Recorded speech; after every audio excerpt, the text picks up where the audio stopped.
नमस्कार दोस्तों, आप जुड़ चुके हैं वॉइस ऑफ एमपी से और मैं हूं अब्दुल अली ईरानी। नीमच जिले के हाथीपुरा गांव में कुख्यात तस्कर पप्पू धाकड़, वहां से भारी मात्रा में अवैध डोडा चूरा के साथ साथ असला बरामद हुआ है। बताया जा रहा है कि ये पप्पू धाकड़ जो है सरपंच था और भारतीय जनता पार्टी से भी जुड़ा हुआ था। आइए बात करते हैं नीमच भाजपा जिला अध्यक्ष पवन जी पाटीदार से, वो क्या कहते हैं इस विषय पे।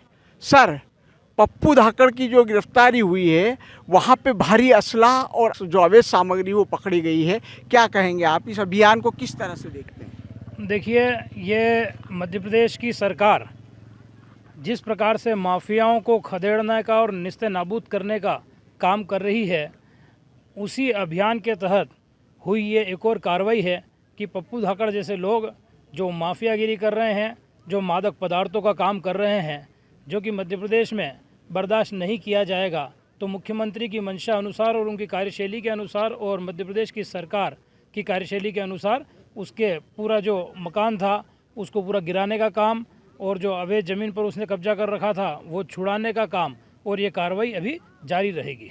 सर, इस तरह की कार्रवाई पहले एक मनीष तिवारी की गई थी इंदिरा नगर में, जो कि रिहायशी इलाके में रहता था, और इन्होंने चुना एक ठेठ गांव जहां पर कि किसी तरह से लोगों को शक ना हो, और पुलिस भी बहुत बाद में चेत रही है। जब ये सारा कामकाज हो जाता है उसके बाद बड़ा देरी से खुलासा हो रहा है। देखिए, जो माफिया रहते हैं वो अलग अलग रास्ते काम के निकाल लेते हैं। ऐसा नहीं है कि पुलिस कहीं सजग नहीं है, ऐसा नहीं है कि सिस्टम कोई सजग नहीं है। सिस्टम सजग है, और सिस्टम सजग है इसीलिए बहुत सारे लोग पकड़े जा रहे हैं। परंतु ये भी सत्य है कि ऐसे काम करने वाले लोग अलग अलग रास्ते निकाल लेते हैं, पूरा एकांत में जाकर, और एक तरफ पूरा उसका वो घर और पूरा सिस्टम और वो चला रखा था। तो ये सारी चीज़ें जैसे ध्यान में आती है, क्योंकि हम ये कह सकते हैं कि ध्यान में आने के बाद अगर पुलिस की या कोई कार्रवाई नहीं हुई है तो उसको पुलिस की सुस्ती कह सकते हैं। पर ध्यान में आना और ध्यान में आते से ही त्वरित कार्रवाई होना, ये कहीं न कहीं बताता है कि सरकार इसके प्रति कितनी सजग है और इस प्रकार के माफियाओं के खिलाफ कितनी दृढ़ मानसिकता से काम कर रही है। सर, इतना असला मिला है जितना एक प्लाटून के पास होता है, और उसके यहाँ पर जो पप्पू धाकड़ का जो रहने का तरीका था, किसी आलीशान तरीके से रह रहा था, बहुत वैभव तरीके से रह रहा था, और सिस्टम बहुत देर में जागा। कहीं इसे सिस्टम का या किसी और का संरक्षण तो नहीं कहा जा सकता? देखिए, किसी सिस्टम का संरक्षण नहीं है, और संरक्षण भारतीय जनता पार्टी की सरकार में ऐसे लोगों को मिल भी नहीं सकता है। सिर्फ ये है कि सब कुछ करने के बाद, सारी चीज़ें ठीक करने के बाद भी कुछ न कुछ कहीं न कहीं चीज़ें, मैंने आपको कहा कि ये जो लोग रहते हैं ये भी बड़े तेज़ रहते हैं, इनकी भी बुद्धि दिमाग कहीं न कहीं बहुत तेज़ काम करती है। इसीलिए लंबे समय से जब तक पकड़ में नहीं आते हैं तब तक सफलता प्राप्त करते रहते हैं। परंतु ऐसे किसी भी व्यक्ति को और कहीं न कहीं पकड़ने की कोशिश करी है, और इसीलिए वो अंतिम में पकड़ में भी आया है। हम इसके दूसरे दृष्टिकोण से देखें तो इसलिए कभी कभी ऐसा होता है कि आदमी छुपता रहता है, पर किसी भी स्थिति में पुलिस की नज़र से, प्रशासन की नज़र से, और कम से कम भारतीय जनता पार्टी की सरकार में ऐसे लोग लंबे समय तक छुप नहीं सकते। सर, भाजपा जिले के कप्तान हैं आप, जिले के भाजपा के कप्तान हैं आप, और मेरा ये कहना है कि उनका नाम भारतीय जनता पार्टी से जुड़ा रहा है, पप्पू धाकड़ का। भारतीय जनता पार्टी की छवि पर इससे असर नहीं पड़ रहा है? देखिए, पप्पू धाकड़ जैसे लोग कोई भारतीय जनता पार्टी से जुड़े हुए लोग हैं, ऐसा नहीं है कि कोई बहुत बड़ा कोई उनके पास जिम्मेदारी थी, कोई बहुत बड़ा दायित्व था, कि कोई बहुत लीडिंग रोल में कोई पप्पू धाकड़ था।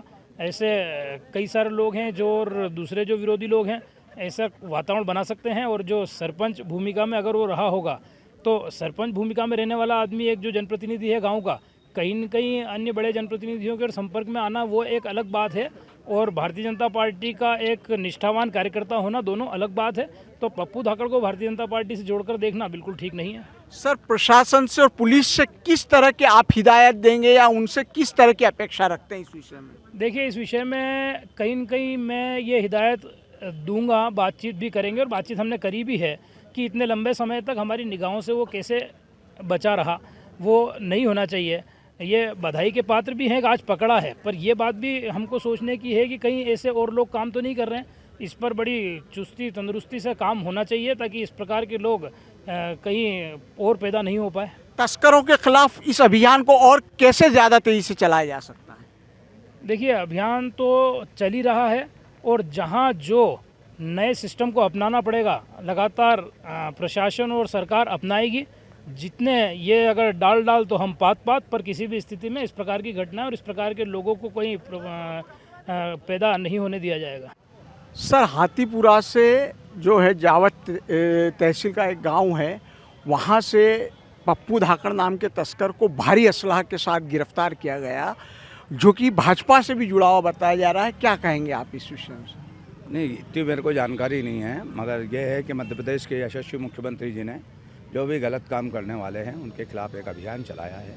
नीमच के पुलिस कप्तान ने उस अभियान को किया है, चाहे उसमें पप्पू धाकड़ हो या कोई भी हो।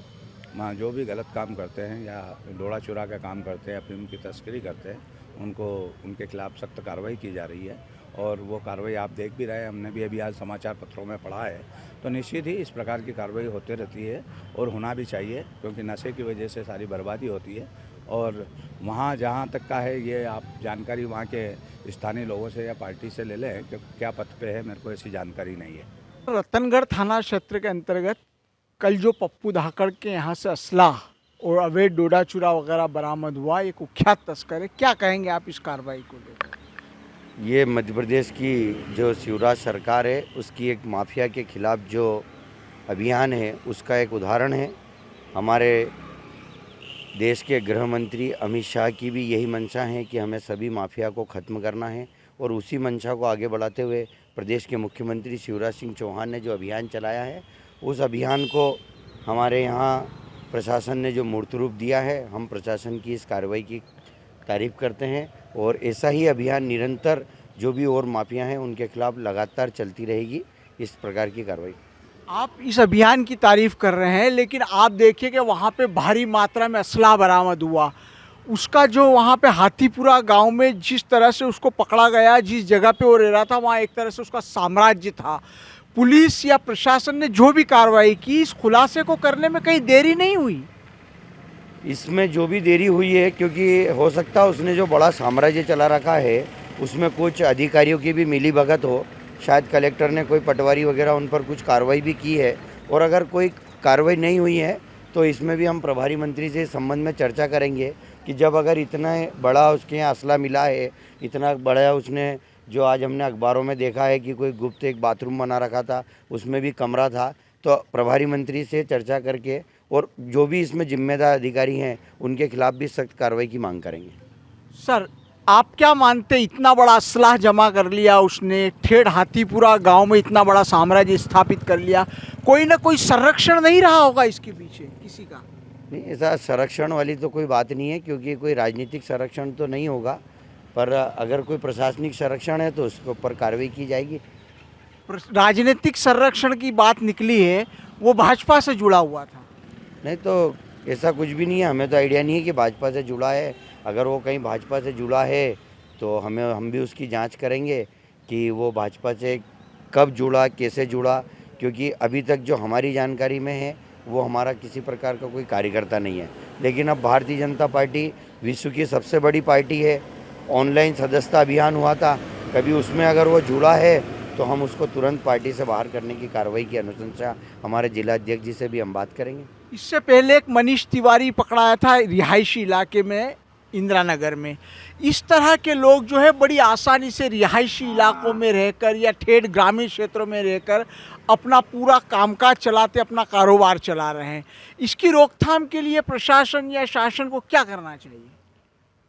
अगर अपन इसको एक दूसरे रूप में देखें तो ये प्रशासन की भी सफलता है कि प्रशासन ने कार्रवाई को पकड़ा है। आज कोई भी इतनी बड़े क्षेत्र में कहीं कोई हो रहा है काम, नहीं पकड़ा, कोई देरी से पकड़ा है, समय से जल्दी पकड़ा है, लेट पकड़ा है, पहले पकड़ा है, लेकिन प्रशासन ने पकड़ा है तो प्रशासन का भी कार्य तो स्वागत योग्य है। हो सकता है कि कुछ अधिकारी मिले हों तो उनके ऊपर भी सख्त कार्रवाई की जाएगी, लेकिन आज अगर प्रशासन ने इतनी बड़ी कार्रवाई की है तो इसके लिए आपको शिवराज सिंह सरकार और हमारे जनप्रतिनिधि और इनकी प्रशंसा करनी होगी कि जिन्होंने इतनी बड़ी कार्रवाई की है। और यदि कोई हमारा संरक्षण होता तो इतनी बड़ी कार्रवाई नहीं हो पाती, लेकिन अगर जब भाजपा का संरक्षण नहीं है और भाजपा के नेताओं की नीयत साफ़ है कि हमें माफियाओं को साफ करना है, तो इस कार्रवाई में कोई रोक टोक नहीं हुई और पूरी कार्रवाई आपके सामने है। तस्करों के खिलाफ ये अभियान और सख्ती से चलने की आवश्यकता महसूस नहीं होती? और इससे भी ज़्यादा सख्ती से चलेगा। कल भी आपने देखा है कि मुख्यमंत्री जी ने एक जगह जनसभा में ही सीएमएचओ और खनिज अधिकारी को निलंबित किया है, और आज भी जो व्हाट्सएप पर अभी सूचना चल रही है कि मुख्यमंत्री जी का हेलीकॉप्टर उड़ा है भोपाल से और किसी भी ज़िले में औचक निरीक्षण हो सकता है। तो ये एक कठोर मुख्यमंत्री का निर्णय है, और शिवराज सिंह जी की कार्यप्रणाली ऐसी रही है कि यहाँ कभी भी भ्रष्ट अधिकारी या माफिया और तस्कर कभी भी नहीं पनपेंगे। तो आपने सुना, भाजपा नेता जो है उनका ये कहना है कि मध्य प्रदेश में शिवराज सरकार के होते हुए तस्कर और जो भी माफिया है वो नहीं पनपेंगे। लेकिन यहाँ पे साफ तौर पे ये भी दिखाई दे रहा है दूसरी ओर कि नीमच जो जहाँ पे अवैध खेती होती है, अफीम की अवैध खेती होती है, यहाँ पर अवैध तरीके के कारोबार निरंतर सामने आ रहे हैं और इनके खिलाफ हालांकि प्रशासन कार्रवाई भी कर रहा है, लेकिन कहीं ना कहीं राजनीतिक दलों का या सिस्टम का संरक्षण के बगैर इस तरह का कारोबार किस प्रकार से फल फूल रहा है ये समझ से परे है। वॉइस ऑफ एमपी के लिए मेरे सहयोगी पवन राव शिंदे के साथ अब्दुल अली ईरानी।